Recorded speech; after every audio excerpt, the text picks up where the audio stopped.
Well, hello and welcome back. Welcome back to another episode of Oil and Gas Carcast. So this episode, as promised, we were going to do a episode where in a previous episode we picked 3 cars. Yeah, in our garage. With $100,000. That was all we could pick. Yep. And we kind of debated about it at the end of that episode. And I think this episode we're going to pick 3 cars for each other. Yep. So Same rules. Same rules apply. Yep. $100,000. $100,000, and in cars that we think that each other would actually use, not just keep or to sell it or whatever. So. And as we did last time, we're using Cars and Bids website because it gives kind of a good catalog to. Yeah, they do. Pretty good catalog. This time we're not going to do it quite the same way because last time we had everything pre-loaded and it seemed to give us a little technical difficulty. So this time we're just going to go on the fly. Yep. Because we got cars in mind. We're just going to have to look them up as we go. So you want to hit it off then? Okay. I'll get us started with one for you. Yeah. Give me just a second to look this bad boy up. I'm excited. I don't know what 3 cars. I can guess one. Well, maybe I can guess one. I don't know. This is going to be interesting. I have no idea what you're going to pick for me, but I know the first choice for you, 1988 Mitsubishi. Oh, nope. That's not the right website. My bad. Let me pull that back up. Oh, I'm so sorry.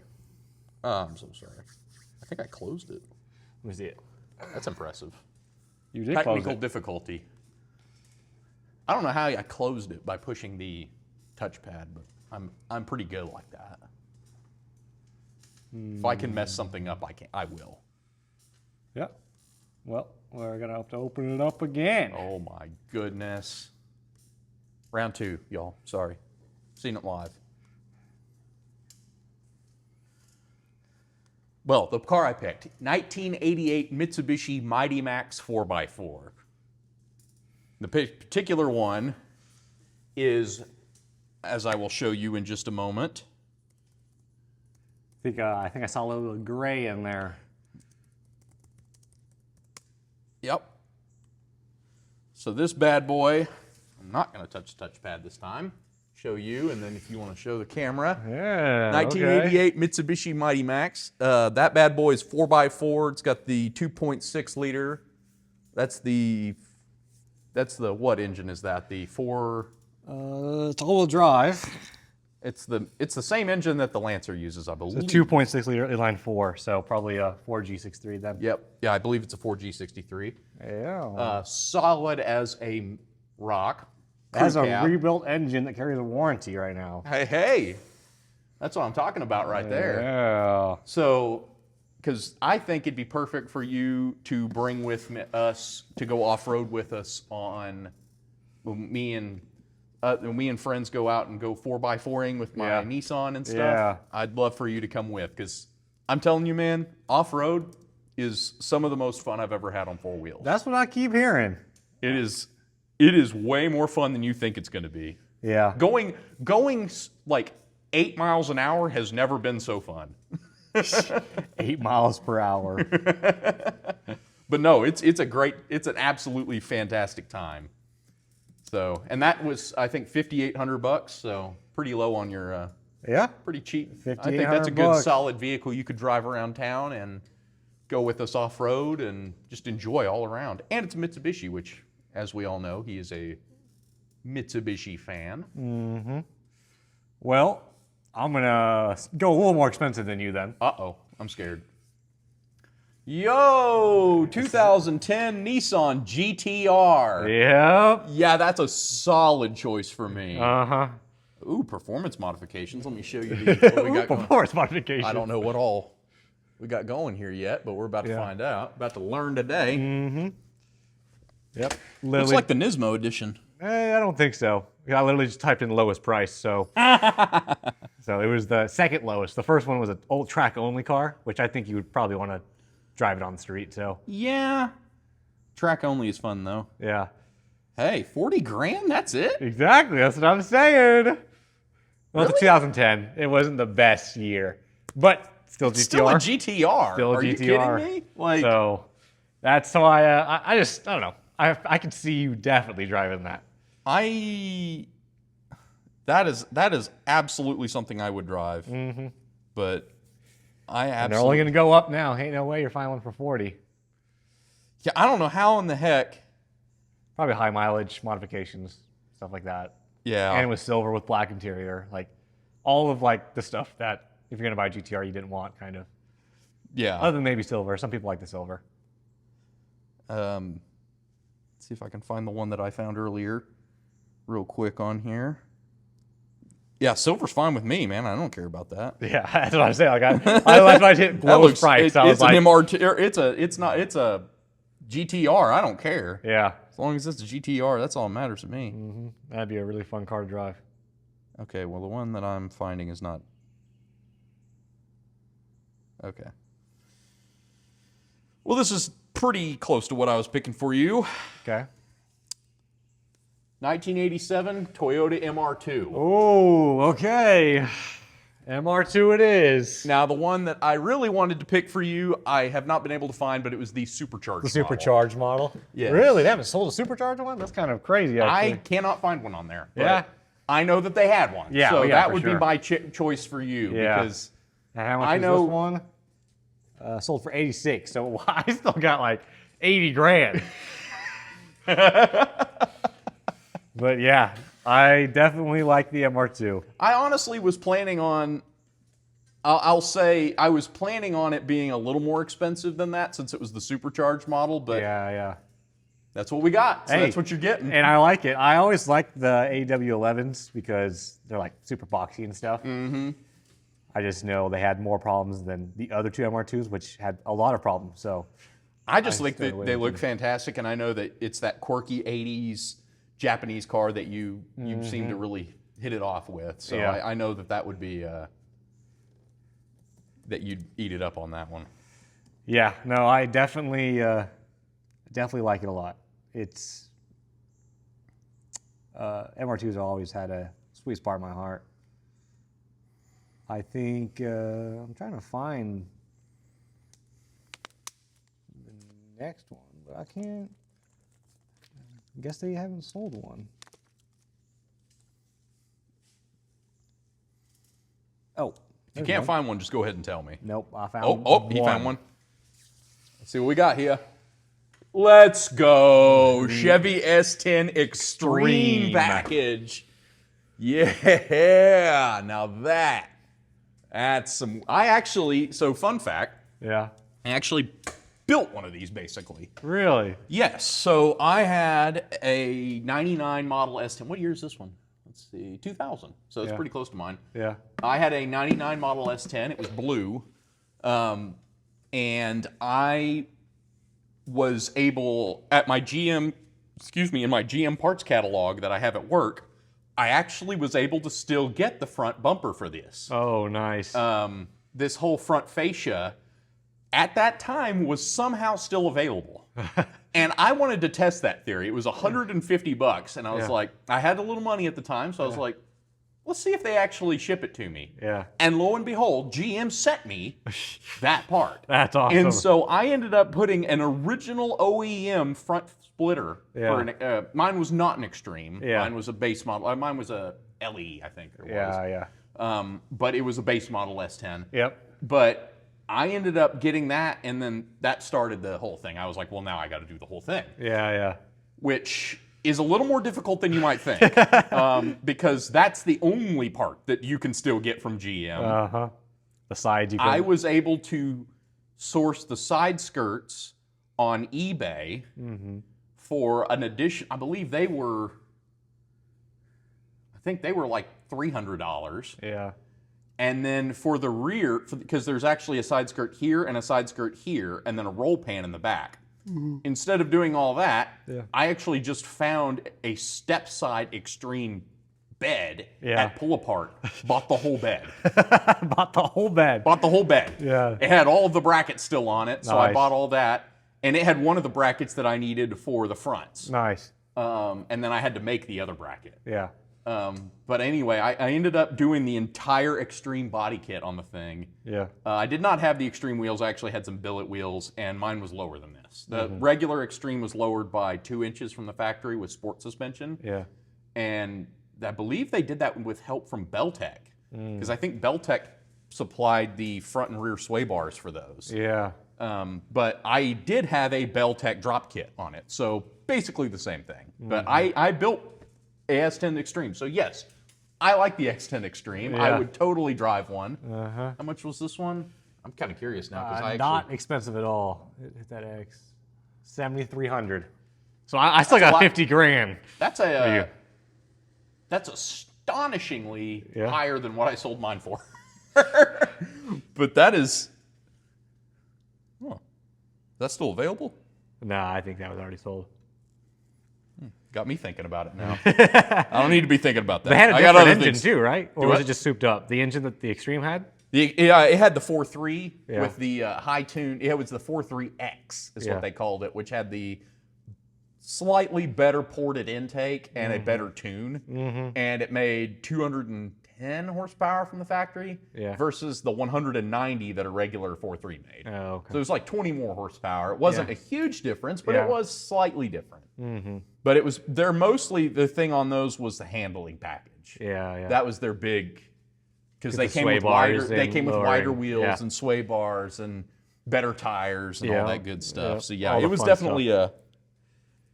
definitely a handling car. It was meant for autocross, I think. They were trying to kind of, because that was the thing in the 90s was sport trucks. And so I don't know if that was their original goal, but it definitely got used as that, because I've seen several of them out at autocross. Yeah. But, all right, let's see if we can get the last one. That was like the beginning of when trucks started becoming, they have those performance packages that you can get. Now almost all trucks have a performance package, but like back then, like, it was rare.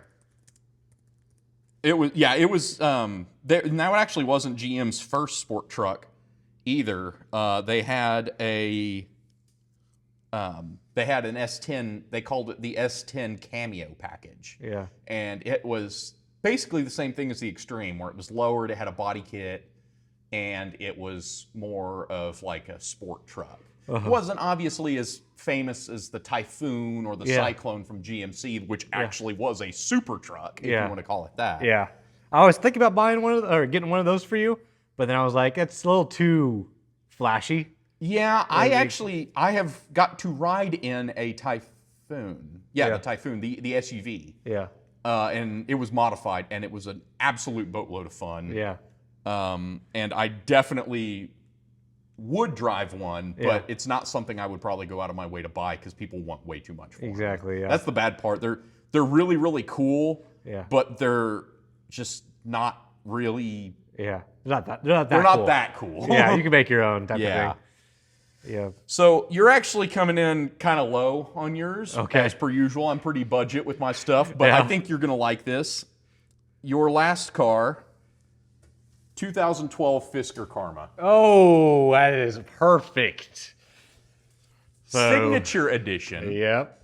So they had a Signature and a Eco or something like that. So there was 2 editions. But, so it was for the ones that don't know what a Fisker Karma is. Which I honestly don't know that much about. I've seen them on the road. I don't know much about them other than I know you made a passing comment once that you actually really liked them. So I do really like them. So I'm trying to seeing if Doug actually said it in his. No, I don't think he did. The person that makes Aston Martins at the time, like the DB7, like the early 2000s, the good 90s, Aston Martins, the good ones. He wanted to make his own car. And at the time, the government was really pushing electric cars. It was like a really big push. And that was like when... This would have been like, what, 02, 03, 04, around that time? Yeah, probably around that time. I remember them being... Yeah, probably like a little later. This one's a 2012, but I remember them being a thing when I was young. Yeah, so it was probably closer to like 06, 07. But government was basically saying like, hey, if you start making electric cars, we'll give you money to do it. And... Elon Musk obviously started Tesla, Fisker, Henry Fisker was his name. He started Fisker Karma. That was the one car they sold, the Fisker.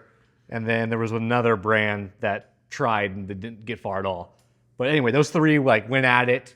Elon Musk made Tesla, which was mainly, they were known for their Model 3, which was kind of like this budget-friendly electric car that doesn't really do a lot, but it was fully electric and it was cheap. And then Fisker did the exact opposite. He was like, oh, I think the rich people are going to buy this. So he made a really nice-looking, expensive luxury electric car, which, as you can tell now, is not a company because no one bought them. He did not think right on this one. But I absolutely love the way they look. I think they look very, very pretty. The inside has this center console that literally goes from the front all the way to the back. And I mean, like, it doesn't like go to the front and come back down and then go back up and then, no, it's like all the way through. So there's a divide, all split. Kind of like a the whole car. 66 Charger. If for those that have seen one of those, they actually had the same thing. 1966 Dodge Chargers had those. And the whole thing on this car, there's probably pictures of it, was that he was trying to make it special to where people would pay that money for it. So I'll show you pictures. So the steering wheel, for example, had this weird shape to it. The seats had this weird print that would mirror on the other side, but it made it look like a different type of seat in a way. You have to show me these things too, Oh wow. Yeah. So this was mirrored on the other side. Okay.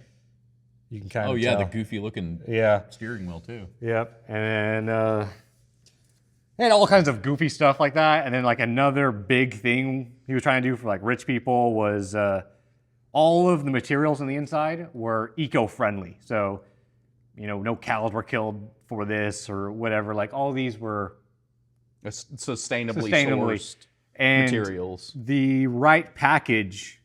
I'm trying to see if this one had it. Tesla ended up doing after that. Probably for the same market of people. Yeah. Tesla and they had the Model S, which competed directly with this. Yep, correct.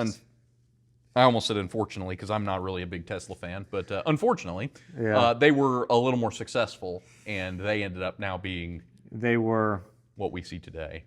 I'm trying to find. They didn't have a really good picture of the interior, unfortunately. But if you look really closely in the interior, in the center console, there's like leaves that they just put in there before they epoxied it. So yeah, you get We're leaves so in in touch car. with nature. We put Exactly. leaves in our car. I got leaves in my car, but it's not a feature. Yep. And then I'll show you a little more. That was the front. So very Aston Martin, obviously. And then my favorite feature of this car, I thought, was this feature.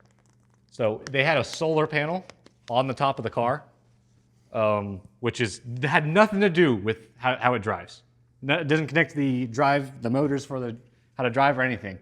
The sole purpose of this was if you drove it, the climate control would stay on for another hour or so after. So like if you went to go get groceries, your AC is still going the whole time because of the solar panel. So it's actually not draining your battery at all. So it's keeping your car cool. Keeping your car cool, and like I said, a lot of luxury stuff that they were trying to do with this. That's pretty wicked, actually. Yeah, so the whole purpose of the solar panel was only climate control.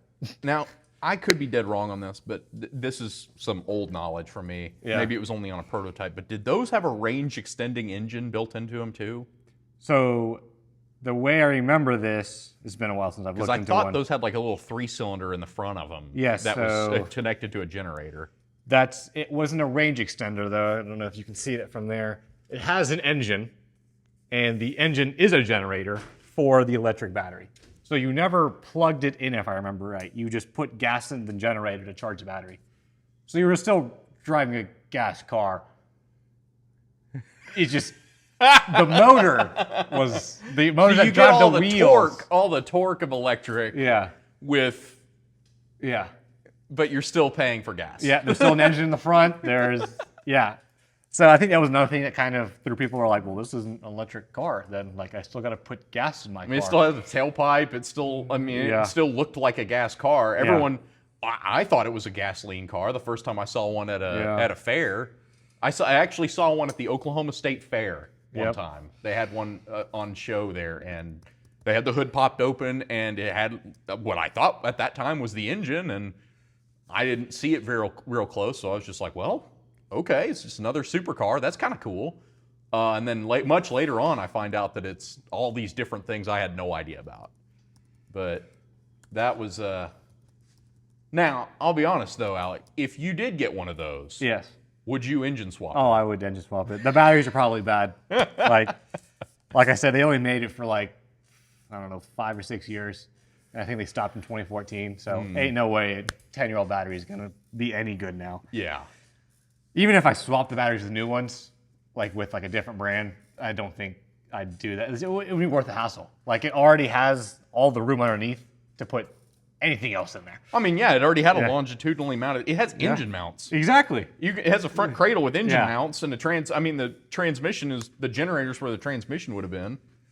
You could do all that, and it wouldn't have been that big a deal. Mm-hmm.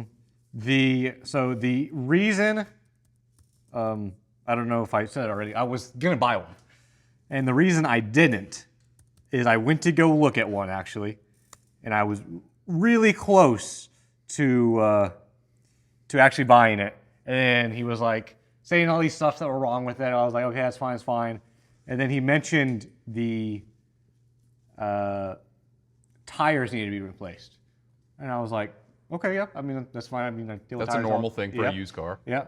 And he's like, no, I don't think you understand. Like, these are special tires. You have to get electric tires, like electric vehicles. That's more weight and stuff.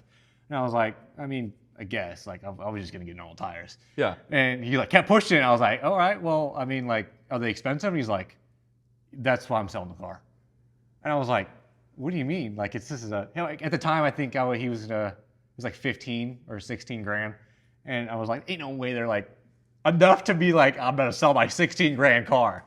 And he's like, I mean, they're pretty bad. I like looked it up like right on the spot. And there was only one company that made tires for that car, and it was Michelin. And if I remember right, it was about like $800 a tire. Oh God. And I was like, $3,200 for tires is crazy. And at the time I was still in college and everything. I was like, I really glad you told me this because I could not buy this car now. Like, it was pretty insane. You know, with now all the EVs now, I bet you could actually they've made a lot more EV tires now than they used to. I bet now you could probably get one. And the other big thing is it was a really weird size. That's why only one company made them. I think they were like 22s, which were like huge in 2012. Yeah, that is ridiculously big for a factory tire. Yeah. Yeah, so when I saw that, I was like, I think I'm going to be good. That whole thing was very art house designed. I mean, it was designed, that was a car that didn't go through a lot of engineering. It just went from the pen and paper to reality. Yep. And the engineers just tried to keep up with it. So, this is my last car for you. I'm excited. I wanted it to do something a little more on the luxury side, but I know you don't like super luxury cars. Mm-hmm. So, got something a little in between for you. Oh, baby. We got the 2014 Infiniti Q60 IPL convertible. What's the... Yeah. Oh, wait, isn't that their, like, performance brand? Yeah, the IPL is Nismo for Infiniti. It's like Infiniti Performance League or something like that. But it has all of, like, the sport goodies. Convertible, red interior, but you still have, like, some niceness. It's Infiniti still, you know? So... Okay, so that's going to have the VQ37. So that should make about, I believe, 350 horse. Yeah, 3.7 liter V6, yeah. 60,000 miles. I mean, okay, enough power, enough luxury. If it's IPL, it's an automatic. A lot of the IPLs were actually manual, but this one is an automatic. Yeah. Okay. Yeah. All right. It's not like too new. There's still buttons everywhere. It's not all screen. Yeah. You know, I like my buttons. I don't like touch screens. So I don't know. Okay. I really wanted to get you Infiniti, but I was like, well, the M45 or the M56 would be a little too luxury. So I was like, something a little sporty. No, I like it. I am definitely a fan of the G Series Infinities and the Q Series Infinities that came after them. Yeah. I really, really liked the original G36 Coupe. Yeah. When they came out, I thought it was a really sharp-looking car. I thought, at the time, I thought they were better looking than the 350Z. I still kind of think that. The G35? The G35, I thought looked better than the... Yeah. Did I say G36? I don't know. I maybe am thinking of a guns now. I'm going to be the opposite on that. I think the 350Z looked better than the G35, but then when the new ones came out, the G37 and 370Z, I like the G37. And see, it's the opposite for me because I actually like the 370Z way more. Really? Yeah, I think the 370Z is a much better looking car. I think I like the 350Z more just because it looks like a true sports car, if that makes sense. Like when I think of a sports car, that's like the shape, like an Audi TT kind of. Yeah. Like it's a Round. Yeah, it's a 2000 sports car. Like, yeah. No, it looks to me very 2000s. Yeah. And that's not a bad thing. And normally I'm all over that. But Yeah. like, I don't know. I just, at the time, even when I was younger, I thought it just didn't tickle my fancy quite like I like. But it was... And I think Infiniti did that thing where all of like the 2000s, I don't know if it was up to 2000s, but the 2000s luxury cars, they were like, what is the weirdest shaped headlight we can make? Like all of them. Like it really was. Lexus did it with the 4 headlight one. The Mercedes did that. Like all of them were just like weird. Let's do it. Yeah. They were all about the HID bulbs because that was the new thing. Yeah, exactly. HID projectors. Yeah. And so they all had lights that were like haphazardly morphed to that shape. Yeah. Like and my favorites were the ones that literally looked like a normal headlight, but they were like bulged out to accommodate the HID projector. Yeah. It almost looked like frog's eyes. Exactly. And like even like the G37 kind of tried to fix that. You can kind of tell they made it a little bit more normal. Yeah, it looks a lot more Z-car-like. Yeah. But I think the G35 was just like a blob that they just elongated. Like it looked weird. And that's what I just thought of it. No, I don't blame you there. Now, if you're going to say my favorite G series, though, it's the G20. Okay. Which was in the early to mid 90s. It was the American release of the Nissan Primera. Okay. And it was a front-wheel drive, 4-cylinder, 4-door. I think they were only 4-door. Yeah. Sports coupe. Yeah. Sports sedan, I should say. Yeah.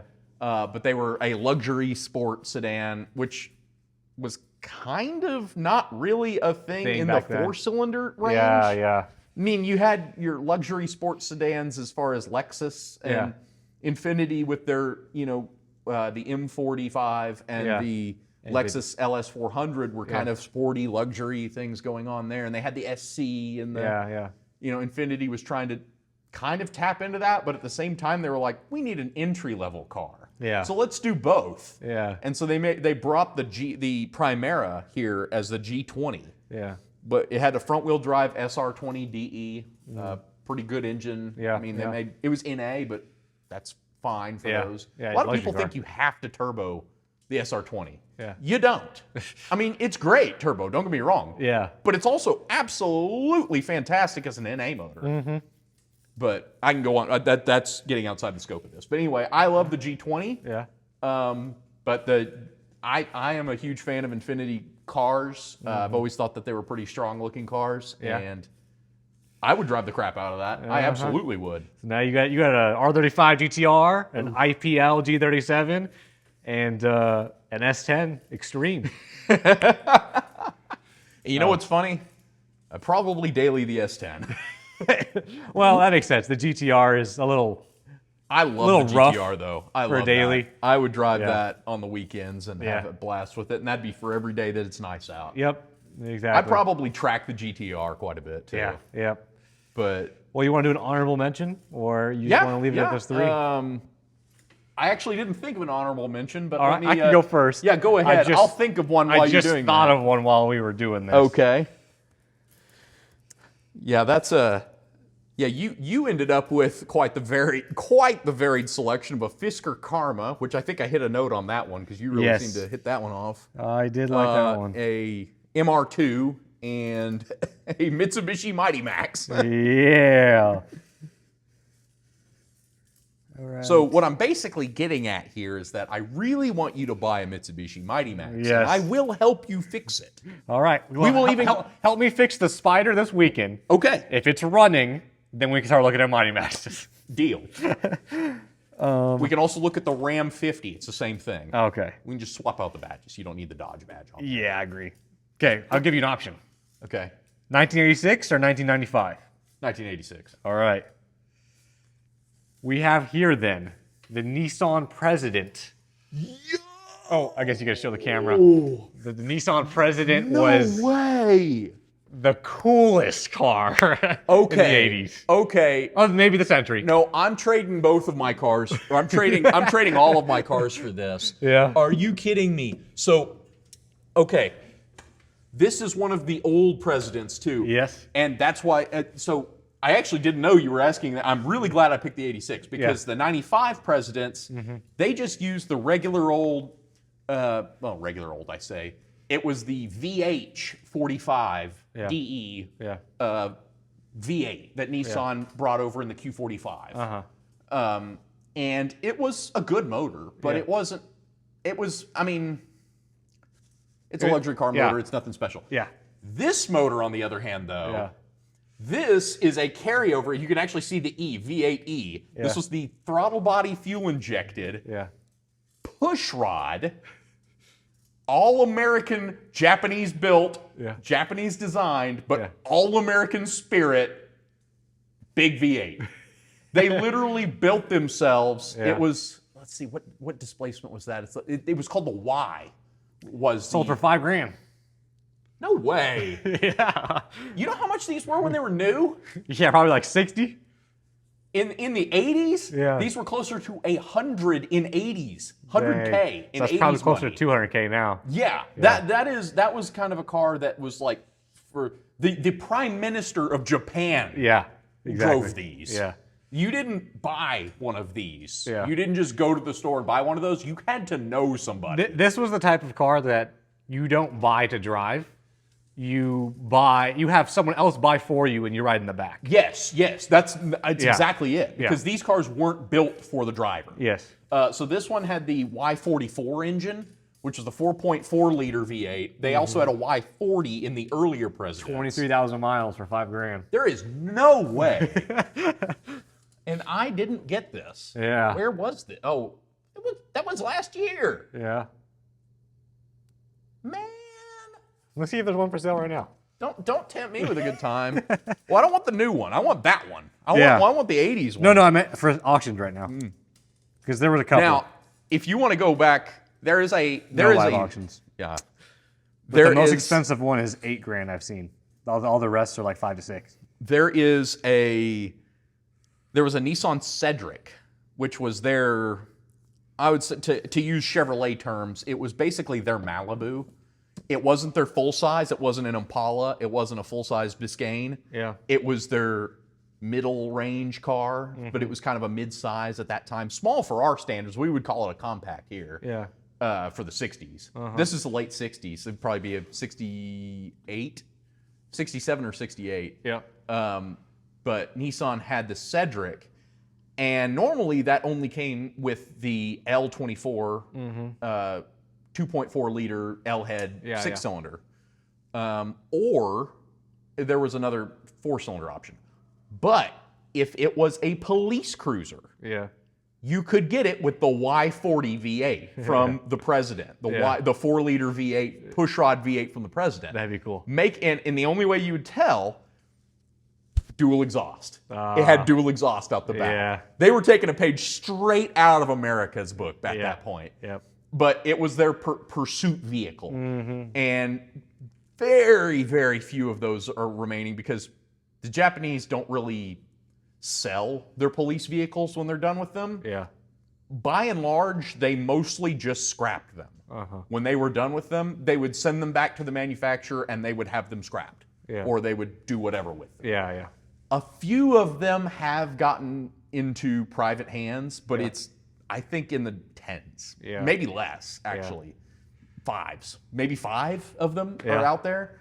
but they were a police cruiser special. The only ones I think that you could get, I think the only way that you ended up getting one of those is if you were a police officer and you specifically just asked to keep your car and bought your car off of the department, which was not regular, but I did happen apparently because there's some still around. Yeah. But yeah, that to me, that's like, it's such a weird thing because, you know, whenever you think of 60s Japan, you're not thinking of a muscle car. Yeah. But it was a literal muscle car from Japan. Like if that had been sold here, we would probably, I mean, it was a little underpowered by our standards. I think it made 200 horsepower at that time, but it only had a 2-barrel carburetor on it. They didn't really push it. Yeah. If it had been actually opened up, and people have, there's a couple of Australian people that have done it. The Aussies always do this shit. That they actually have access to those engines from these presidents, and people have opened them up, and they're not great, but they're capable of a lot more than what they have. Yeah, of course. And so, but it's just such a really niche vehicle and a really niche thing, but I absolutely love it. I think it's the Japanese muscle car. Because I love muscle cars. I love V8 American cars. Yeah. And then I love Japanese cars for separate reasons. But for them to converge at one point in time, I think that's the coolest thing ever. Now I want one. Now you've got me wanting one of these, and now apparently they're out here. So now I gotta hold myself back. Sell the. Actually, you don't really. You I don't want to sell nothing. Sell the RV. And get what? $20? Yeah. Only 4,800 more. Oh my goodness. Well, here I have a honorable mention in mind. I don't think it's going to be on here, but I'm going to look. Nissan Quest. It is not on here. So, but because I can't think of anything else, you're just going to get it anyway. I'm going on Google to look it up. Okay. But sounds about right. This is something that I think you would absolutely enjoy if you had, and you would probably, there it is. Oh, I misspelled the crap out of that. I'm not going to show that. I'm not going to show how badly I spelled the word. Just click on the picture then. Yeah, that's what I'm working on. Oh, that's not a good picture. Dadgummit. Here we go. Here we go. Come on. Found a good picture now. Found a good picture. Oh, that's not a good picture. I'm sorry, okay? Google. There we go. Dodge Stealth pace car. Okay. 1991 Dodge Stealth pace car for the Indianapolis 500. Uh-huh. Because you've already collected arguably the most rare 3000 GT. So why not now have the most rare Dodge 3000 GT? Yeah. So for the people that don't know, the Dodge Stealth was the Dodge's version of the 3000 GT. They joined together to make the Stealth in 3000 GT. And this is Dodge's halo car at the time. So the Viper hadn't. The Viper was a concept, but it wasn't out. It wasn't out yet. So their halo car, like if you wanted the best of Dodge, you got the Stealth. The problem with that is it's a Mitsubishi through and through. The only part that was Dodge was the mirrors and the mirrors. So some of the body kit obviously is Dodge, but all of Dodge did their little thing with the crossbar on the front. And, you know, the Stealth always, well, they I guess they both had pop-ups, didn't they? That wasn't a Stealth exclusive thing. Yeah. But the Stealth had that big long bar taillight. But it was just a reflector. It wasn't a taillight, yep. They had that weird taillight that curved up onto the top of the It had the banana wing, which is, like I said, a lot of aero stuff. They didn't have active aero. That was the big thing. The difference between the two was the GT had active aero. This one did not. This one just had a banana wing, which is kind of cool in this way. But anyway, the pace car is cool because they didn't make a lot of them because people didn't like them. They went to do like a pace car for NASCAR or Indy 500, and people were infuriated because it was not an American car. So they did not make many of them. They only did it like 3 or 4 times, and then which finally they were like, okay, we're not going to do it anymore. And then they put the Viper in, and everyone's like, oh yeah, hell yeah, America. Which kills me. I really want to bring this up because it absolutely sends me that the Dodge crowd was pissed that this wasn't. This is a Mitsubishi. This isn't a Dodge. Yeah. Every Dodge you bought had Mitsubishi parts in it. Yeah. Back then, Dodge. Yeah. I think another part of it wasn't a V8. It was a twin turbo V6. So not American, not a V8.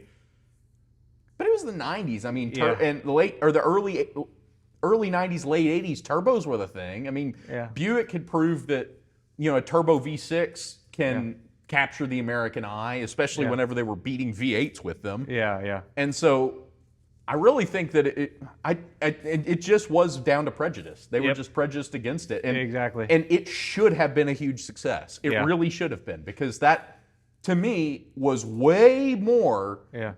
That Stealth was way closer to the image of a Charger. Yeah. Than the Charger that they were selling at that exact same time, which was a front-wheel drive, sad thing. That was mixed. That was just a parts bin of Mitsubishi parts shoved onto a really ugly Dodge chassis. Yep. Sorry to those people that really like those. I'm not a big fan of '80s Dodge. They did not.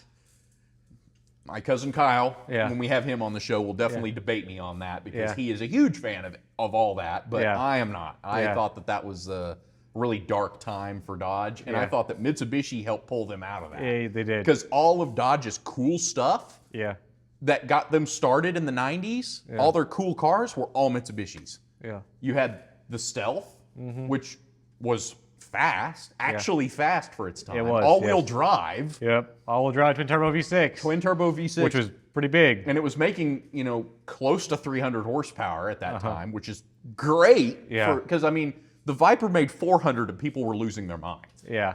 The Corvette ZR1 made 400 and people were losing their minds. Yeah. This is 100 horsepower short. Yeah. And it's brand new. You go with a warranty, with AC. I mean, that's a pretty freaking sweet car. Granted, that's the top of the line model. Yes. But I also think that's kind of what killed the Stealth.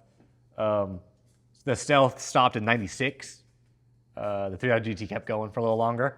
But I think it stopped in '96 because once the Viper came out, I don't think they sold very well at all. They're pretty rare to find 95, 96, which are, if you're going to collect a Stealth, those are the years to get, because they had they call it the Super Nano Wing. So the normal banana wing was shaped like a banana. The Super Nano Wing was shaped like a banana, but then it had a lip all the way around. So it was like really cool. Super banana. Yeah, had way more downforce. Sounds like something out of Mario Kart. Yeah. So that's the one to get. Everyone wants a 95, 96, or a first gen because they have pop-up headlights. So, I mean, but you're not going to tell me that beautiful orange and purple two-tone isn't the most coolest thing you've seen? I've actually never seen a pace car in person, so it would be really cool to have a pace car. So yeah, I agree. I know that they sold them. Oh, they didn't sell it on Cars and Bids. I know that they did sell those though. Yeah, they did. Because I have seen them come up for sale on different websites and things a long time ago. Yeah. Before I even really met you and knew much about the Stealth, I knew that there was a Stealth pace car. Yeah. But the only other pace car that I really, really, really want is the C5 pace car. The purple with the yellow interior. Oh, that's sick. Bro. That is the coolest color combo to come out of the 2000s. Freaking purple with yellow accents and yellow leather interior. Like, they were just like, weird colors, let's do it. I liked the original, the white and hugger orange 60. I think they did it in 69, but they think they also did it in 68. Yeah. Camaro pace car. And then, of course, the Oldsmobile 442 pace car. But if you're going to do modern pace cars, I really like the Olds Aurora pace car. Oh. It was, I think, the prototype, and I don't think it was front-wheel drive. Yeah. I'm pretty sure that one was a rear-wheel drive prototype. Nice. I don't think it didn't get sold. Yeah. I'd just say that. They had a pace car. Yeah. They had one. Yeah. And that's it. Yep. And they used it at the pace cars, and then they put it in a museum. Yeah. But I think it was one of the old test mules. That's crazy. It was pretty wicked.